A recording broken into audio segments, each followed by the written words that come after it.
성경 보겠습니다. 하나님의 말씀을 로마서 5장 19절. 한 사람이 순종하지 아니함으로 많은 사람이 죄인 된 것 같이 한 사람이 순종하심으로 많은 사람이 의인이 되리라. 아멘. 지난 시간에 우리는 예수 그리스도의 순종에 대하여 여러분들과 말씀을 나누었습니다. 우리 주님의 온유하심과 우리 주님의 겸손하심은 어떠한 삶의 태도로 드러난다라고 말씀을 드렸습니까? 순종이라고 하는 삶의 태도로 드러났다라고 말씀을 드렸습니다. 여러분, 이 순종이라는 단어를 듣게 될 때 지난 시간에 이어서 동일하게 순종에 대하여 여러분들과 말씀을 나누기 원하는데, 여전히 지금도 두 번째 여러분들과 말씀을 나누지만 여전히 지금도 이 순종이라는 단어가 여러분들한테 불편할 수 있으리라고 생각을 합니다. 가부장적인 가정에서 자란 자녀들의 마음속에서 또 유교 문화권에서 형성된 이 기독교의 리더들, 목사님들이 순종하면 복받아, 이런 단순한 공식으로 끊임없이 계속해서 주입하였기 때문에 이 순종이라는 단어를 듣게 될 때는 거부 반응이 여러분들에게 있을 수 있습니다. 아니면 권위적인 상사를 모시고 있는 어떤 직장에서의 삶 속에서 이 순종이라는 단어가 여러분들에게는 불편하게 들릴 수 있을 것입니다. 그러나 성경에서 이 순종이라는 단어가 차지하는 비중은 저와 여러분들이 생각하는 것보다도 훨씬 크고 위대합니다. 지난 시간에 이어서 다시 순종에 대하여 여러분들하고 말씀을 나누는 것은, 여러분들이 이 말씀을 듣고 다음 시간에도 한 번 더 이 말씀에 대해 나누겠습니다만, 여러분들의 마음속에 있는 어떤 순종이라는 개념의 부정적인 이해를 새롭게 할 수 있기를 바랍니다. 성령께서 여러분들의 각자의 마음속에 이 순종이라는 것이 얼마나 영광스럽고 그리스도께서 우리에게 허락하신 최고의 특권인지를 우리가 우리의 삶 속에서 누리는 은혜가 있기를 바랍니다. 여러분, 아담의 불순종은 전 인류를 오염시킬 만큼 심각한 죄였다라고 제가 지난 시간에 힘주어서 말씀드렸습니다. 선악과를 따먹는 것은 단순히 한 열매를 따먹는 것을 넘어서서 피조물이길 포기한 교만의 극치였다라고 제가 말씀드렸습니다. 그래서 그것이 얼마나 심각하고 얼마나 악한 거였으면 그 한 사람의 범죄가 오고 오는 인류 가운데 죄로 오염시킬 수 있었는가.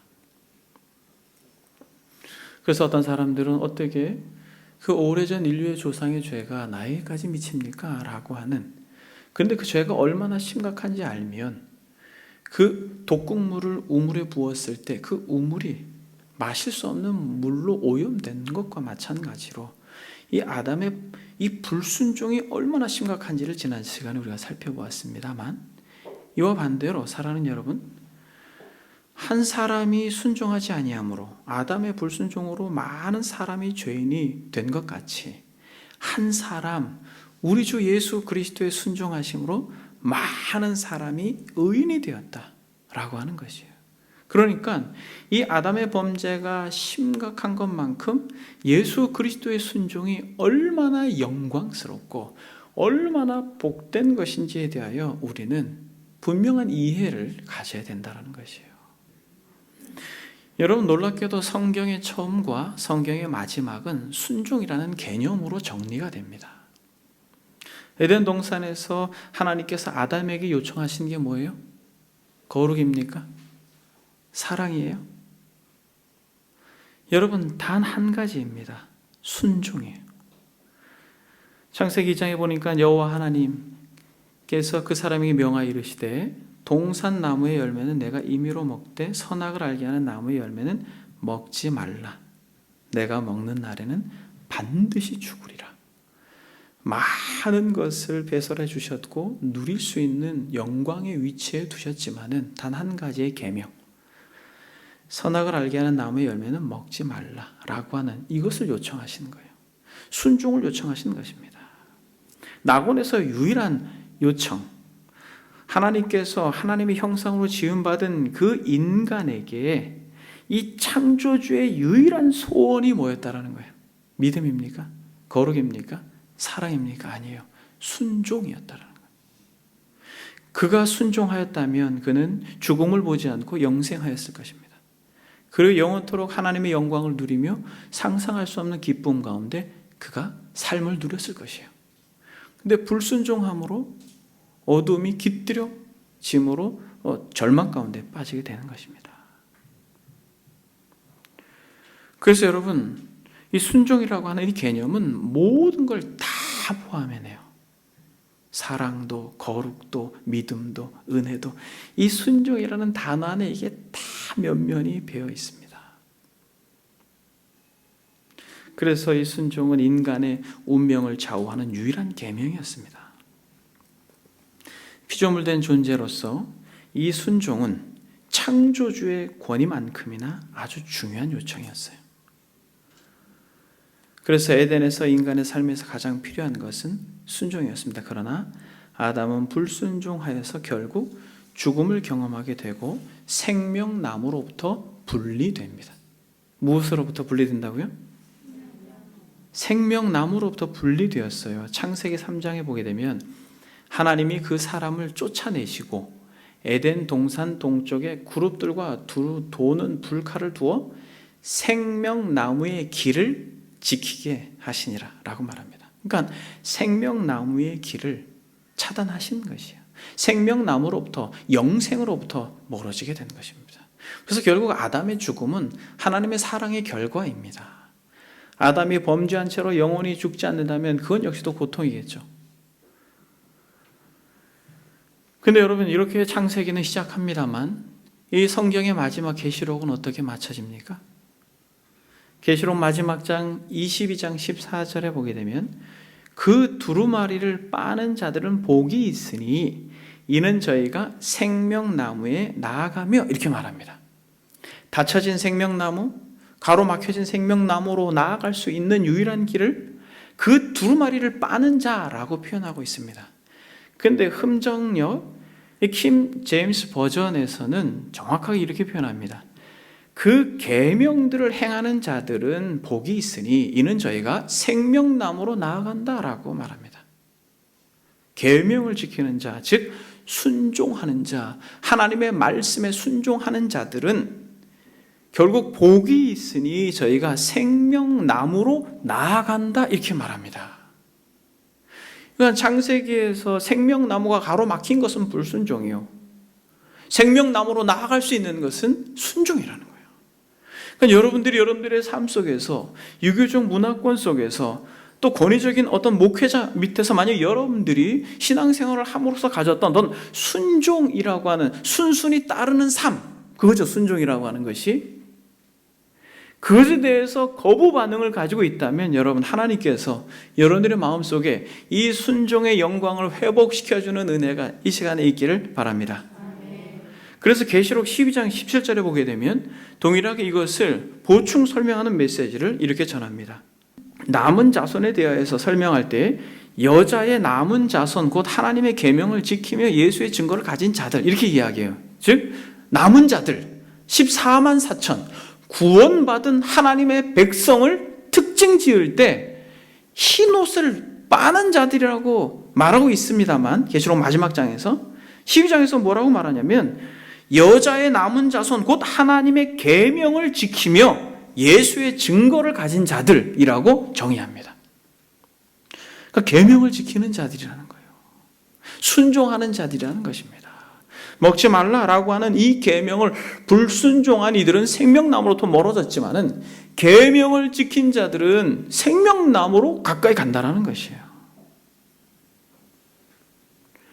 계시록 14장 12절에도 보면 성도들의 인내가 여기 있나니 그들은 하나님의 계명과 예수에 대한 믿음을 지키는 자니라. 이렇게 정확하게 성경은 순종하는 자, 계명을 지키는 자라고 이야기하고 있고 예수에 대한 믿음을 또 지키는 자다라고 이렇게 이야기하고 있어요.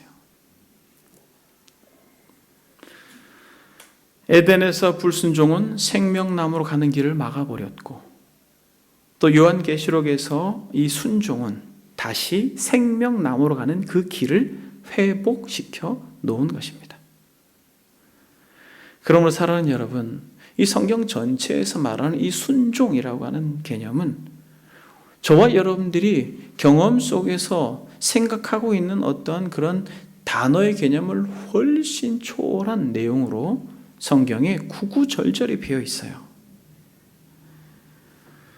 여러분, 어떻게 이 불순종에서 순종으로 멀어져 버린 생명나무에서 그 생명나무로 가까이 갈 수 있게 되었습니까? 그것은 여러분, 저와 여러분들이 살펴보고 있는 이 말씀이 그것을 충분히 대변합니다. 처음과 마지막, 창세기와 계시록의 중간에 우뚝 서 있는 무엇? 예수 그리스도의 십자가. 죽기까지 복종하신 그 십자가의 은혜가 우리로 하여금 생명나무로 가까이 가게 한 것입니다. 한 사람이 순종하지 아니함으로 많은 사람이 죄인 된 것 같이 한 사람의 순종하심으로 많은 사람이 의인이 되리라.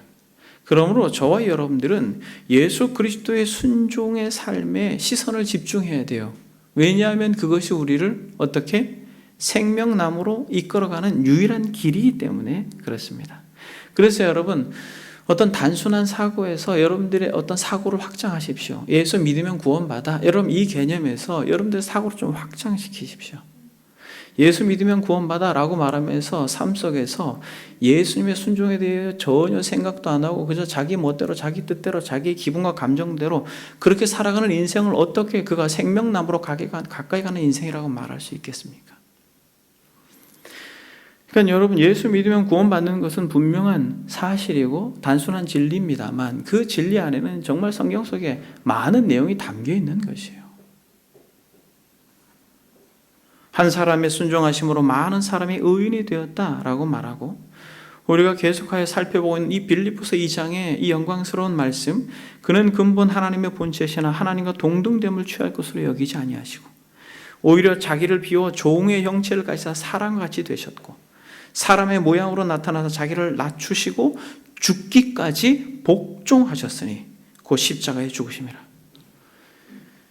여러분, 순종에 대한 더 지나친 열심은 복종으로 드러나는 것이에요. 여러분, 순종과 복종은 같은 개념입니다. 순종은 기꺼이 하고 복종은 억지로 하는 게 아니에요. 예수 그리스도께서 기꺼이 죽기까지 복종하는 자리로 나아가신 이 놀라운 순종으로 인하여서 저와 여러분들은 생명나무로 가까이 갈 수 있는 은혜를 입은 자들인 것입니다. 그가 아들이시라도 받으신 고난으로 순종함을 배워서 온전하게 되었은즉 자기를 순종하는 모든 자에게 영원한 구원의 근원이 되시고, 여러분 보십시오. 자신을 믿는 자들에게 영원한 구원의 근거가 된다라고 성경은 말하고 있지 않고 자기를 순종하는 모든 자에게 영원한 구원의 근거가 되신다라고 말합니다. 여러분은 그리스도의 모든 구속 사역의 목적이 순종을 다시 회복하는 데 있다라는 걸 알고 계십니까? 다시 말씀드리겠습니다. 우리 주 예수 그리스도의 그 구속 사역의 이 목적이 저와 여러분들에게 망가져 버린 기능, 그 순종을 온전히 회복시키기 위함이다라는 걸 알고 계십니까? 그런데 우리는 우리의 경험 속에서 이 단어를 계속 밀쳐내요. 불편하거든요. 기분 나쁘거든요. 여러분, 그것은 지금 계속 말씀을 살펴보겠습니다만 그것은 하나님께서 저와 여러분들에게 이 땅을 살아가는 삶의 풍요로움, 진정한 안식, 온유와 겸손으로 드러나는 순종의 삶의 태도로 인하여서 우리가 누릴 수 있는 무한한 영광과 기쁨을 우리 스스로 걷어차버리는 것입니다. 그래서 여러분, 주보를 한번 보겠습니다. 이 체리 그림이 있지 않습니까? 어떤 분은 이게 사과로 보일 수 있을지 모르겠습니다. 이게 체리예요. 이 체리는 순종해서 열매를 맺은 겁니다. 하나님께서 창조한 모든 만물들은 순종하고 있어요. 여러분, 이 앤드류 머레이라고 하는 분의 이 위에 글을 한번 읽어보겠습니다. 인간이 하나님께 그에 합당한 영광을 돌릴 수 있는 것은 오직 순종을 통해서만 가능합니다. 또한 하나님께서 인간으로 하여금 동참케 하시는 원하시는 그 영광도 오직 순종을 통해서만 얻을 수 있습니다.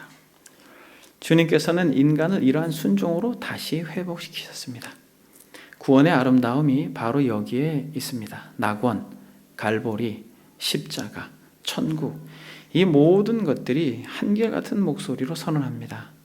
하나님의 자녀요, 하나님께서 당신에게 원하시는 제일 첫 번째의 소원도 그리고 마지막 소원도 오직 단순하고 보편적이며 변함없는 순종일 뿐입니다. 여러분, 제가 이것이 여러분들이 어렵게 들릴 수 있을지 모르겠습니다. 첫 번째 소원도 그리고 마지막 소원도 오직 단순하고 보편적이며 변함없는 순종, 이 개념을 여러분, 저는 다음 시간에 여러분들하고 보다 좀 상세하게 살펴보겠습니다. 그러나 중요한 것은 여러분, 하나님께서 저와 여러분들에게 예수 그리스도를 믿음으로 이 땅을 살아가는 삶의 여정 속에서 반드시 요청되어지는 것은 순종이에요. 여러분, 이것을 여러분들이 이 시간에 성령께서 여러분들의 마음속에 정말 잘 새겨주시길 원합니다. 여러분들이 신앙생활을 하면서 여러분들이 중요시 여기는 어떠한 그 무엇, 어떤 분은 열정적으로 부르짖는 기도일 수도 있고, 어떤 분은 봉사일 수도 있고, 어떤 분은 어떤 다양한 신앙의 삶의 태도일 수도 있지만은, 여러분, 그런 모든 것들이 무엇에 근거해야 된다? 순종을 기반으로 해야 된다는 거예요. 순종. 순순히 그리스도를 따르고자 하는 그 분명한 종된 자의 태도에서부터 시작돼야 된다라고 말씀을 드립니다. 여러분, 그런 의미에서 이 순종은 거북스럽고 불편한 단어가 아니라 이 순종은 아름다운 단어입니다. 이 순종이 아름다운 단어라고 이렇게 설명해야 되는 이 현실이 너무 슬픈 거예요. 순종은 영생을 누리는 이들의 삶의 원리가 되는 것입니다. 순종은 우리가 그리스도 안에서 상속받은 가장 귀한 보석 중의 보석입니다.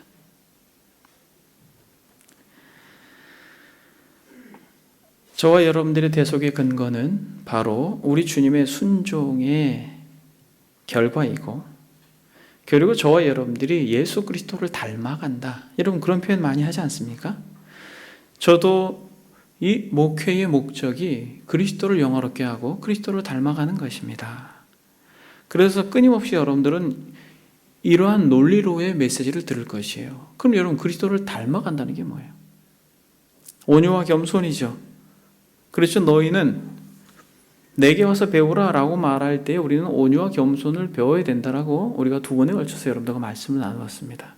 그럼 우리가 온유와 겸손해지기 위해서 결과적으로 해야 할 어떤 또 다른 주님을 닮아가야 할 열매는 무엇입니까? 그것은 순종이라는 거예요.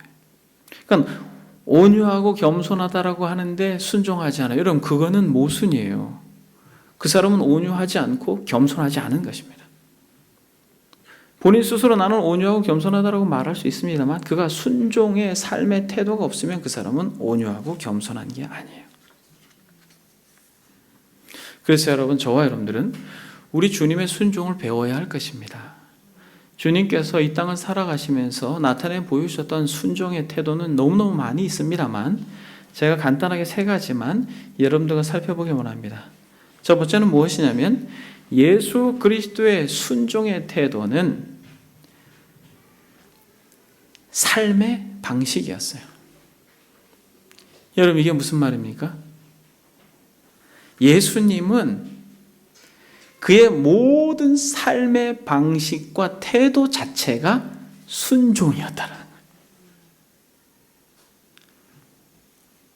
여러분, 우리 자녀들이 여기에 몇 분 앉아 계십니다만, 부모님에게 어떻게 해요?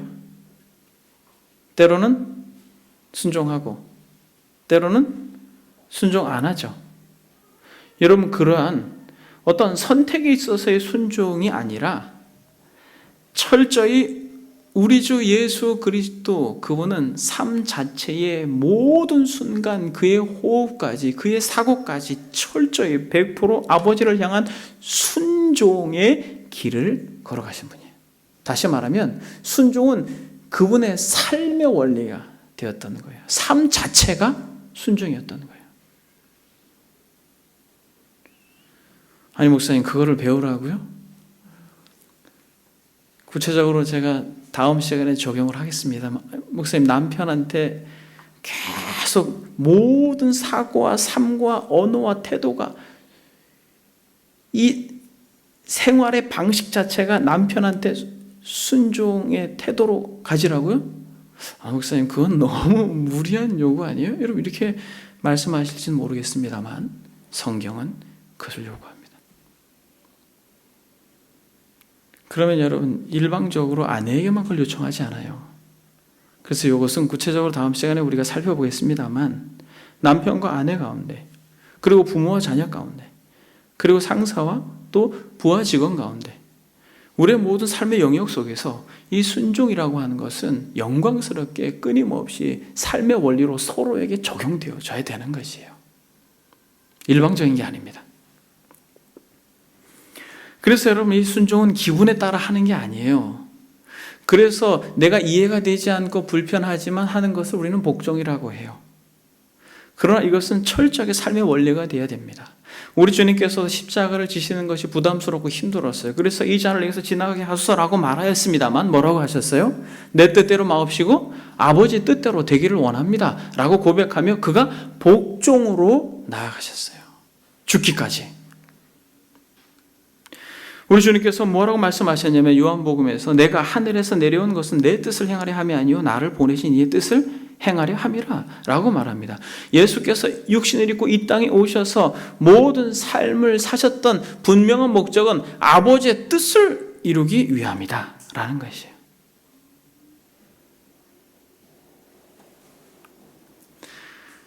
오늘 주님께서 무리들한테 말씀을 증거하고 계시는데 예수님의 어머니와 동생이 와서 예수님과 대화를 하기 위해 밖에 서 있습니다. 여러분, 이 일화를 아시죠? 그래서 이 말씀을 듣던 한 사람이 이렇게 말합니다. 예수님의 어머니와 동생이 예수님과 말하기 위해서 밖에 서 있습니다. 이렇게 말해요. 여러분, 우리 주님께서 뭐라고 말씀하십니까? 누가 내 어머니고 누가 내 동생이냐 이렇게 말해요. 여러분, 우리 주님께서 철저히 저와 여러분들에게 요청하는, 머리 대신 그리스도께서 지체된 저와 여러분들에게 요청되어지는 것은 순종이에요. 그리고 제자들을 가리켜서 뭐라고 말하냐면 마태복음 12장에 누구든지 하늘에 계신 내 아버지 뜻대로 하는 자가 내 형제요 자매요 어머니다 이렇게 선언해요. 그러니까 여러분, 저와 여러분들에게 주님께서 요청되어지는, 주님께서 저와 여러분들에게 요청하고 있는 최고의 삶의 원리는 바로 아버지의 뜻대로 행하기를 원하는 삶의 태도와 원리를 지금 요구하고 있다는 것이에요, 여러분. 그것을 한 단어로 우리는 뭐라고 말하냐면 순종이다 이렇게 말하는 거죠.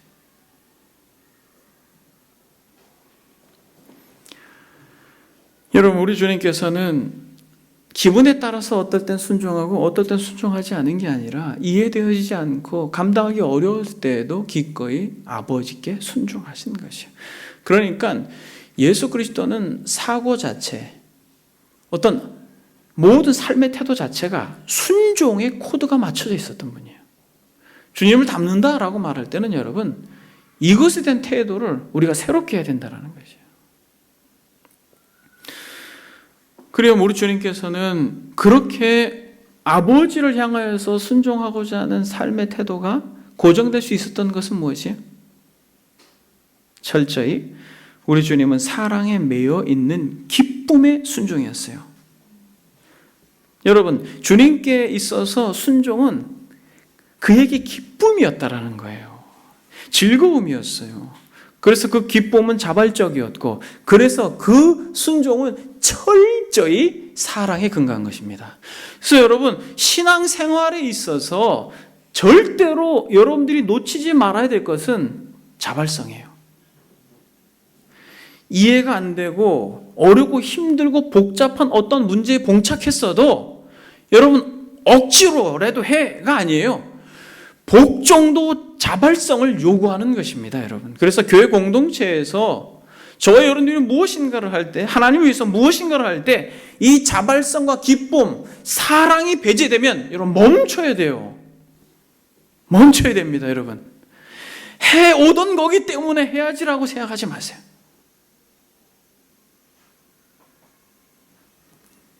순종, 우리 주님의 순종은 기쁨이 그 안에 비어있고 자발성과 사랑에 근거한 순종이었다라는 것이에요. 그래서 시편 40편에 보게 되면 나의 하나님이여 내가 주의 뜻 행하기를 즐기오니 라고 말합니다. 하나님을 사랑하는 아들은 그 아버지의 말씀을 기쁨으로 순종합니다. 요한복음 14장 31절에 보니까 오직 내가 아버지를 사랑하는 것과 아버지의 명하신 대로 행하는 것을 세상으로 알게 하려 함이라.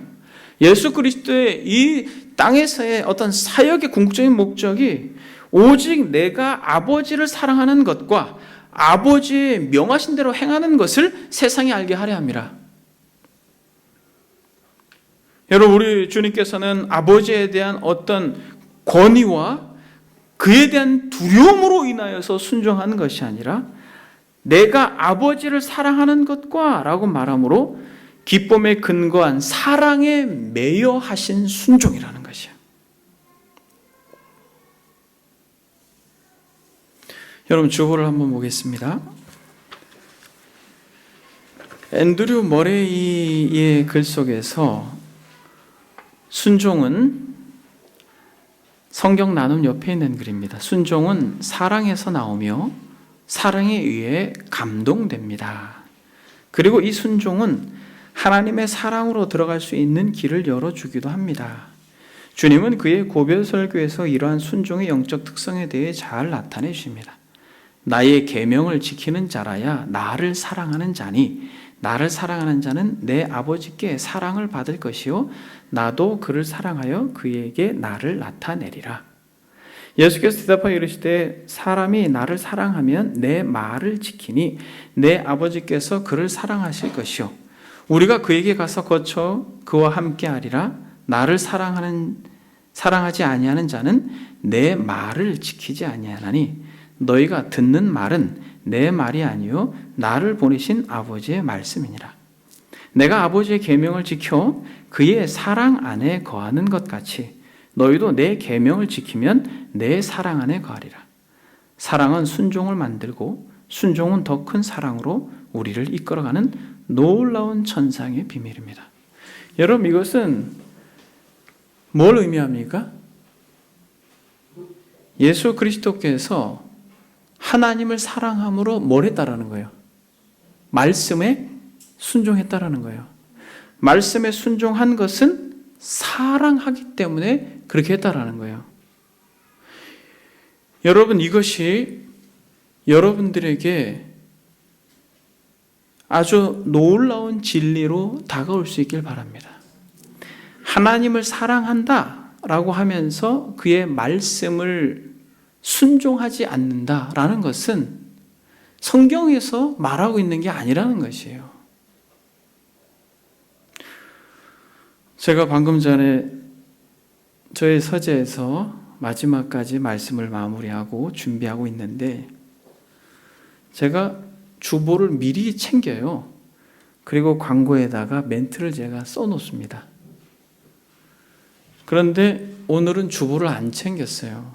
미리. 그래서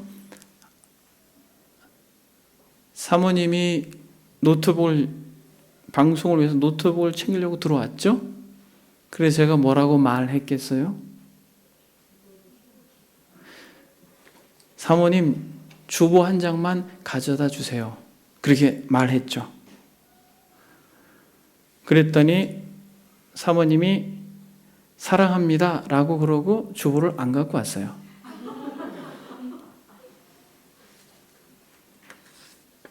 여러분, 그게 사랑입니까?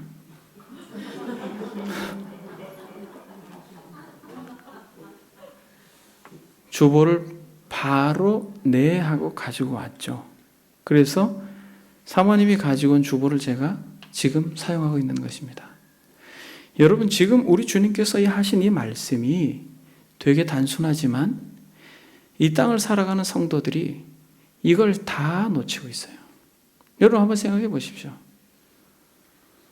기독교 지성인들은 계속해서 새롭게 출판되어지는 책들을 거액을 들여서 사서 섭렵하면서 정말 많은 지식을 습득했지만은 아주 단순한 주의 말씀을 순종하는 데는 마치 이 토마스 아담스가 말한 것처럼 그 뒤꿈치에 납을 달고 있는 것처럼 꿈쩍도 안 하고 순종하지 않으면서 머리는 대두가 돼가지고 판단이나 비판이나 분석이나 정죄는 누구보다도 탁월한 현대판 바리새인들을 우리는 얼마나 많이 보고 만납니까? 사랑하는 여러분, 주님께서 말씀하신 것은 순종하는 것이에요. 주보를 좀 가져다 주십시오 라고 하면 네 라고 가져오죠. 그럼 어떻게 돼요? 사랑은 순종을 만들고 순종은 더 큰 사랑으로 우리를 이끌어가는 거예요. 주보를 딱 갖고 오면서 환하게 저를 보고 웃는데 더 사랑스럽더라고요. 여러분, 이게 되게 단순한 진리이지만 사람들은 어떻게 하면 더 하나님의 사랑으로 들어갈 수 있을까? 어떻게 하면 그 부유한 진리의 세계로가 그 풍요로움을 누릴까? 라고 그렇게 탐구하면서 일거대고 열정적으로 그렇게 신앙생활을 하면서 또 교회와 부르짖고 그렇게 요란을 떨지만 단순하게 아내들아 남편에게 복종하라. 이건 완전히 무시한 채로 어떻게 하면 더 큰 하나님의 사랑과 부유함과 풍성함을 누리려고 하는 대단한 열심을 내서 아무도 없는 깜깜한 기도원에 들어가가지고 또 부르짖고 금식하며 그렇게 이 열심을 내는 사람들을 우리는 안타까워해야 되는 거예요. 여러분, 저는 그것이 필요 없다라고 말하지 않습니다.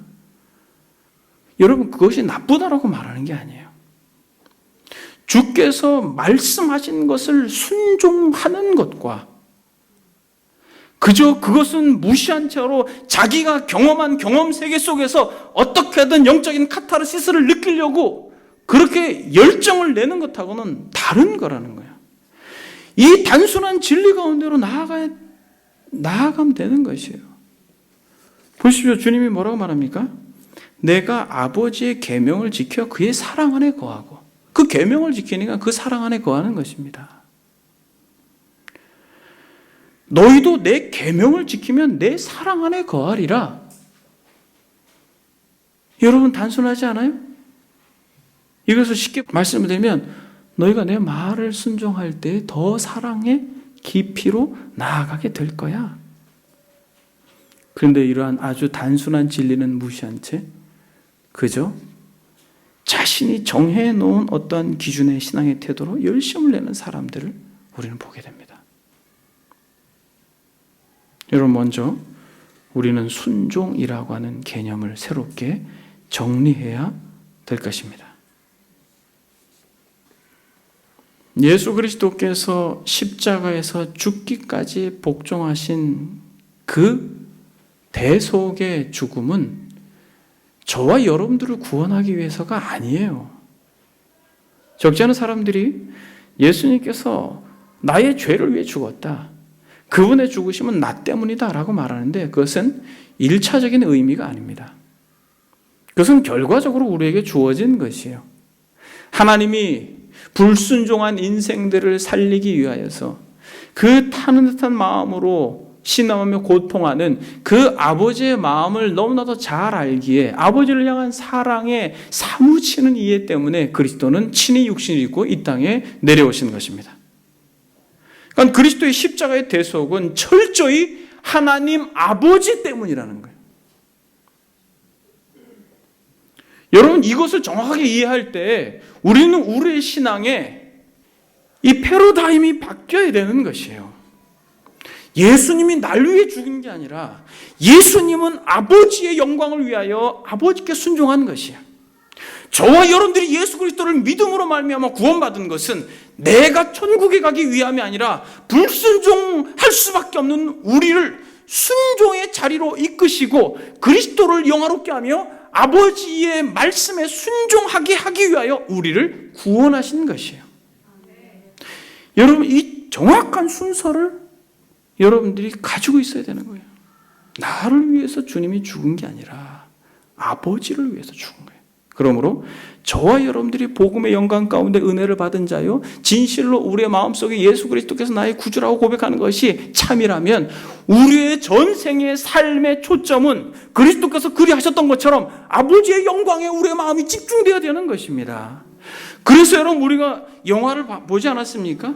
그러한 절망적인 순간에도 피골이 상접하여서 그렇게 죽어가는 순간에도 끝까지 말씀을 붙들 수 있었던 것은 무엇이냐면 순종이 무엇인지 알았기 때문이에요.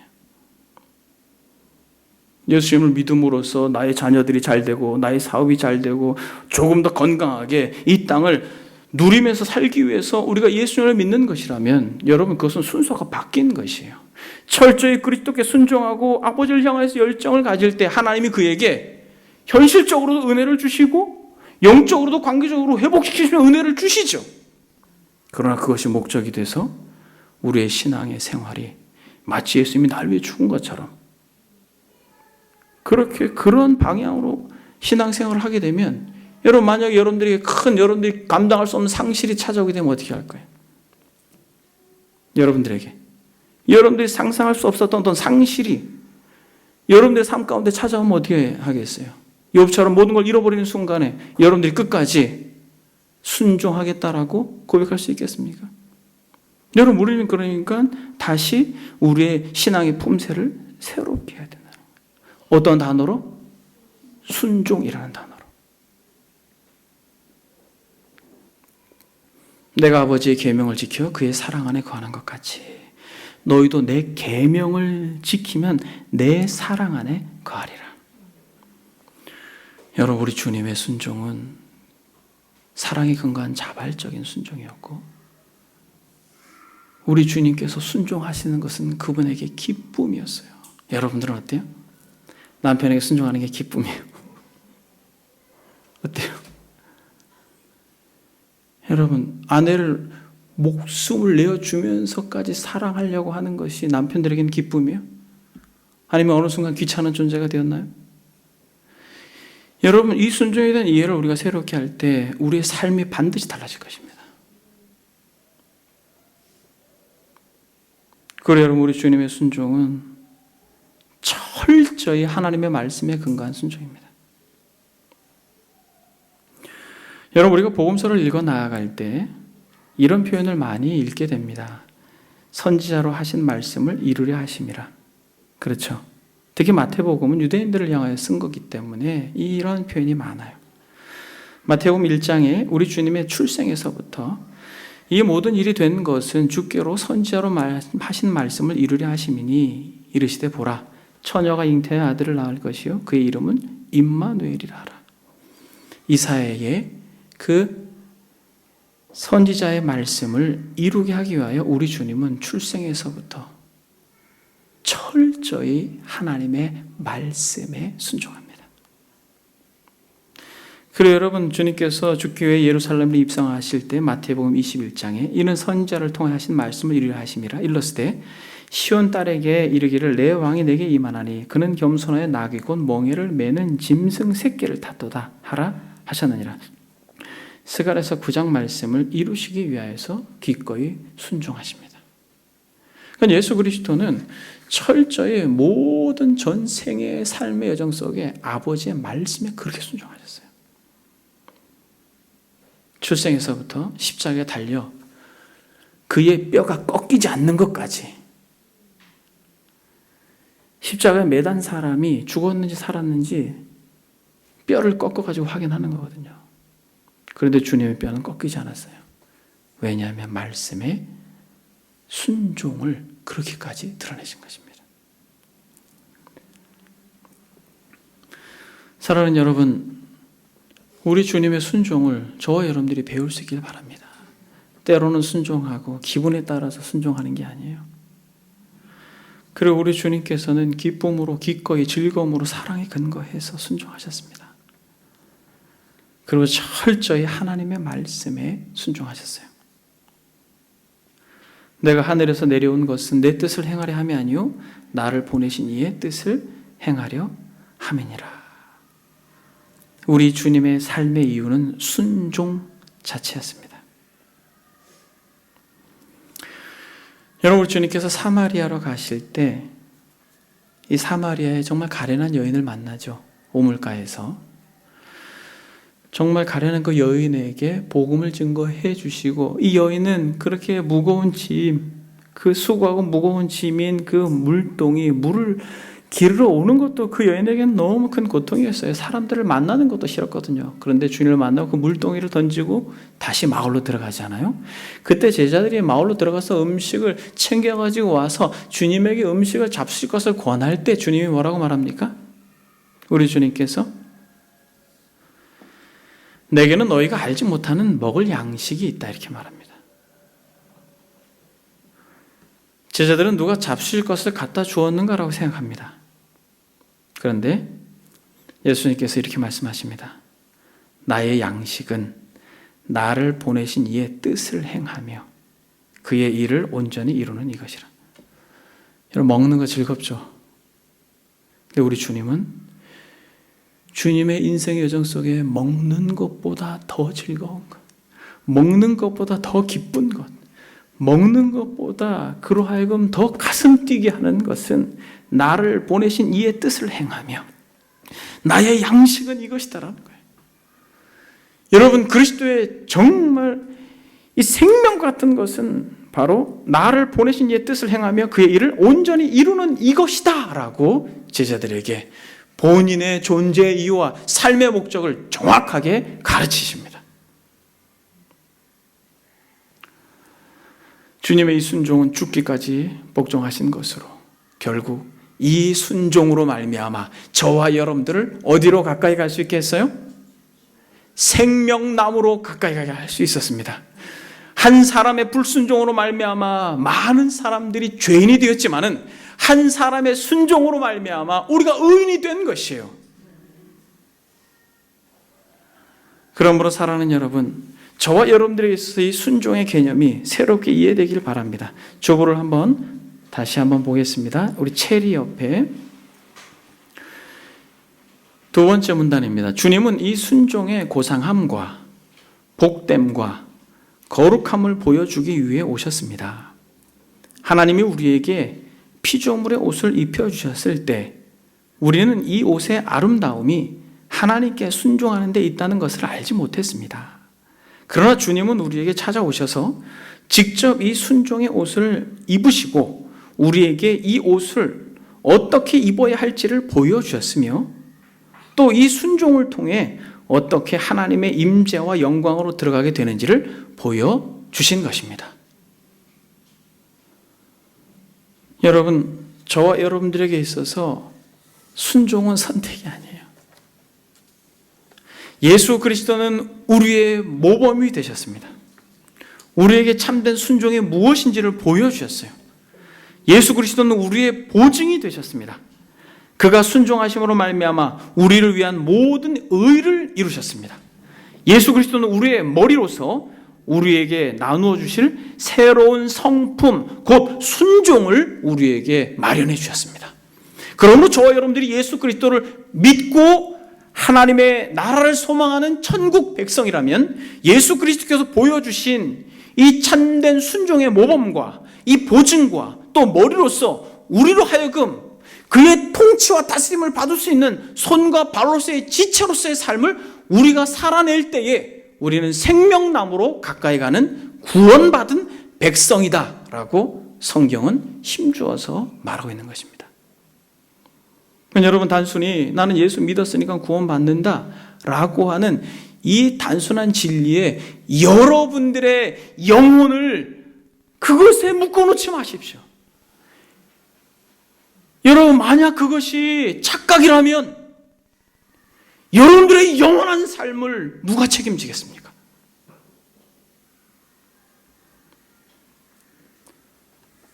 그래서 우리 주님께서 이렇게 말씀하십니다. 나더러 주여 주여 하는 자마다 다 천국에 들어갈 것이 아니요 다만 하늘에 계신 내 아버지의 뜻대로 행하는 자라야 들어가리라. 그러므로 누구든지 나의 이 말을 듣고 행하는 자, 누구든지 나의 이 계명을 듣고 순종하는 자는 그 집을 반석 위에 지은 지혜로운 사람 같으니 라고 말하고 있습니다. 여러분, 순종은 그리스도의 이 특징 중에 유일한 보증이 되는 것이에요. 여러분, 로마서를 한번 보겠습니다. 로마서 16장 26절에서부터 27절, 로마서의 가장 마지막 부분입니다. 이제는 나타내신 바 되었으며 영원하신 하나님의 명을 따라 순종하여서 선지자들의 글로 말미암아 모든 민족이 믿어 순종하게 하시려고 알게 하신 바 그 신비의 계시를 따라 된 것이니 이 복음으로 너희를 능히 견고하게 하실 지혜로우신 하나님께 예수 그리스도로 말미암아 영광이 세세 무궁토록 있을지어라. 무슨 말이에요? 선지자로 말미암아 이루신 그리스도의 철저한 순종은 뭘 위해서라는 거예요? 모든 민족이 믿어 뭐하게 하기 위하여? 순종하게 하시려고라고 정확하게 로마서에서 바울이 결론 내고 있습니다. 여러분, 한 가지만 적용하고 말씀을 마치겠습니다. 여러분, 말씀을 듣는 것으로 그치지 않기를 바랍니다. 여러분, 요새는 인터넷이 너무 발달돼서 터치 한 2번만 하면 전 세계의 유명 설교자들의 설교를 하루 종일 들을 수 있죠. 멈추십시오, 여러분. 여러분들이 정말 다양한 젊은 분들의 설교, 나이 드신 분들의 설교, 학식이 많은 분의 설교, 적용을 잘하는 분의 설교, 정말 다양한 설교들을 들으면서 현대인들에게 생기는 아주 치명적인 병 중에 하나는 무엇이에요? 여러분, 뭘 것 같아요? 아실 것 같은데 뭐예요, 여러분? 판단입니다. 이 판단은 비판을 낳고 비판은 정죄의 길을 가게 돼요. 그것이 습관이 되면 하나님을 예배하는 현장에서 판단합니다. 여러분, 그것이 얼마나 여러분들의 영혼을 갉아먹는 아주 치명적인 죄인지를 여러분들이 아셔야 돼요. 저는 여러분들로 하여금 그 유명한 설교자들의 설교를 듣지 말라는 게 아니에요. 만약에 여러분들이 설교를 듣기를 원한다면 정말 성경적이고 그 설교를 들었을 때에 여러분들이 철저히 하나님 앞에 죄인이고 예수 그리스도께서 여러분들을 대속하여 죽으신 유일한 구원자이시고 그 말씀으로 하여금 여러분들이 순종하여 그리스도와 같이 닮아갈 수 있게 하는 메시지라면 여러분들은 100번, 1000번 들어도 좋습니다. 근데 그렇지 않고 단순히 여러분들의 지적인 만족을 위해서 판단하기 위해 습관처럼 되어버린 무분별한 정치는 멈추셔야 돼요. 멈추셔야 돼요. 그리고 듣는 것을 그치고 나의 계명을 지키는 자라야 나를 사랑하는 자니 라고 하는 이 말씀을 삶 속에서 실천하려고 해보십시오. 그러면 성령께서 여러분들을 도우실 것입니다. 청교도 목사 토마스 구디는 이렇게 말합니다. 가룟 유다도 그리스도의 모든 말씀을 들었습니다. 무슨 말이에요? 가룟 유다가 가장 가까이에서 돈깨를 들고 돌아다니면서 예수 그리스도 그분이 친히 그의 입에서 나오는 말씀을 얼마나 많이 들었겠어요. 그는 어떻게 합니까? 결국 그리스도의 등에다 칼을 꽂는 거잖아요. 여러분, 듣는 것으로 여러분들의 신앙이 검증된다고 착각하지 마십시오. 주님께서 이렇게 말씀하십니다. 새 계명을 너에게 주노니 서로 사랑하라. 내가 너희를 사랑한 같이 너희도 서로 사랑하라. 여러분, 이렇게 계명이 분명하게 있지 않습니까? 여러분, 이 말씀을 여러분들이 해석하는데 어려워요? 어려워요? 사랑하라는 거죠. 아는 것으로 여러분들이 만족하지 마시고 그 삶을 순종으로 살아내려고 해보십시오. 거기에 우리가 읽었던 이 글처럼 사랑은 순종을 만들고 순종은 더 큰 사랑으로 우리를 이끌어가는 놀라운 천상의 비밀이라는 것을 여러분들이 경험하게 될 때 여러분들의 영혼은 이 땅에서도 하나님의 나라를 경험하게 될 것입니다.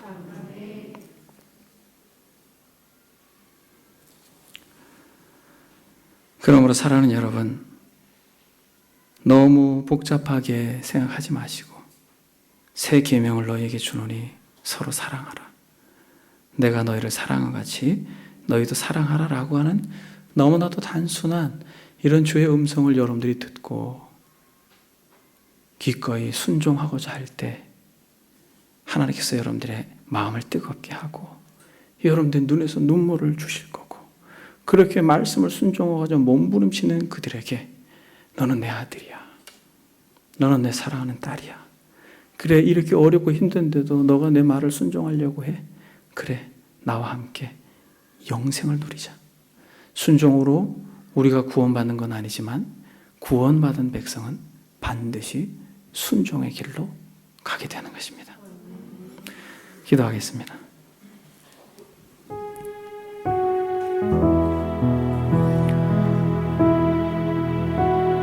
새 계명을 너희에게 주노니 서로 사랑하라. 내가 너희를 사랑한 같이 너희도 서로 사랑하라.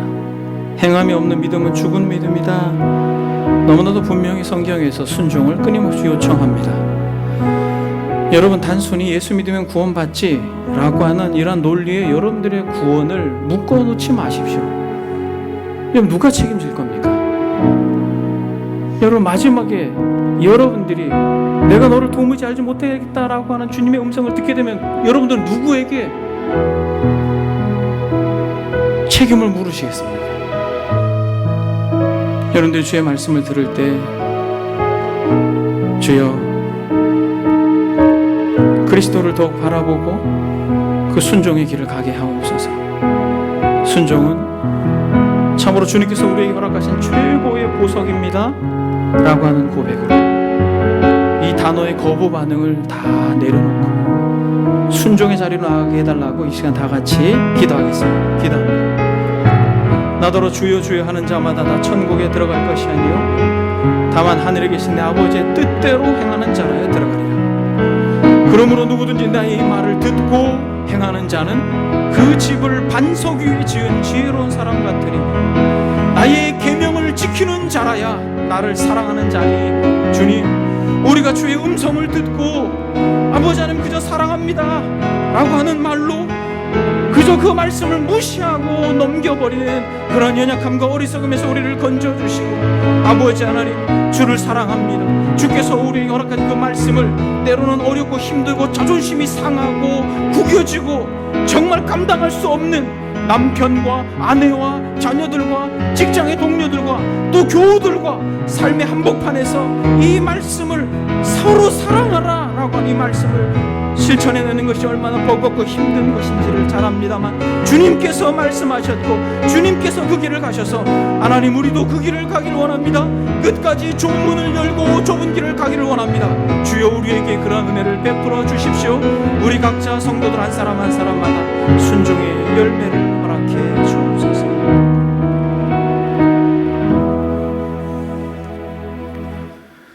오 주님, 주님께서 모든 삶의 방식이 아버지를 향한 순종이었고 기꺼이 순종이 주님에게 기쁨이 되었던 것처럼, 하나님, 왜 이리도 우리는 순종이 버겁고 참 힘에 겨운지. 그러나 주여, 더 깊이 그리스도를 바라보고 묵상함으로 전보다 더 온유해지고 전보다 더 겸손해져서 우리의 삶 속에서 잘 맺혀지지 않는 이 순종을 우리가 담아내므로 하나님께서 이 땅에서 우리에게 허락하신 하나님의 나라와 그 영광을 우리의 작은 가정에서, 이 작은 공동체에서, 이 작은 고울고울에서, 우리의 직장의 한복판에서 그것을 우리가 누리고 맛보게 하옵소서. 새 계명을 너희에게 주노니 서로 사랑하라. 내가 너희를 사랑한 것 같이 너희도 서로 사랑하라.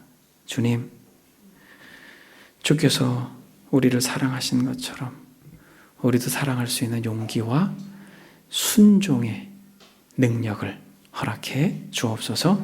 감사드리며 예수님의 이름으로 기도드립니다. 아멘.